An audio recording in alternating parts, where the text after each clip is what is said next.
Yamanzai Kultsena Mind Mafia Yeah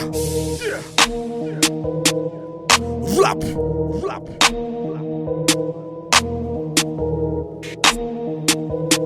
Yeah Hela tsunikosi tonga andray ambody maike mitondra le frisy tatotsotra fa mapaiky alalao alony sehaky ivoaka amin'ny inspiraka io tsy mila teritery ze tsy tia le misitaka zatsy adalana miviky fa raha mpiambany-tany tsy misy idiranao ny fiainako fahazamany-tany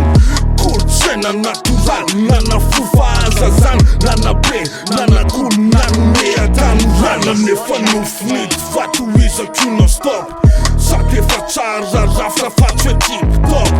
irehetra makafitome-ko anao ny top zay tsy titsa sinasira fa zany alony fokany kelikely mazantoelako tsy miza masika azomena tsiny nefa raha hoe zay ndray no manitsy toetsaina mila mboalina fa ianao mihitsy mivoa aleo anazy azy fa tsy enao ndray ve mivovoa zany le rap class zany eno le rap class zany le rap class eno fa rap class zay mazaka zomby ka velao anivatsivy aza mapetsika tromba mitandremy enao sosimy ampahina alony vava aza tia mitsapasora fatinio alony vatana dendesy moramora samby manana ny lefiny ao ka tsy fampiteka inspiraka bedina fa tsy mila de bras tsisy bedina tsy kifenao tratsiko wawawa zay mirevy fotsiny depuis kopé wala fa io aloha tsy fatina odorana tsy lefony fa zay tsy tena tompony fa bekony andraresiny samy manana ny anitro ka tsisy ambony ambany fa samy ka daholo nasalegina ambany tany zany le rap class zany eno le rap class zany le rap class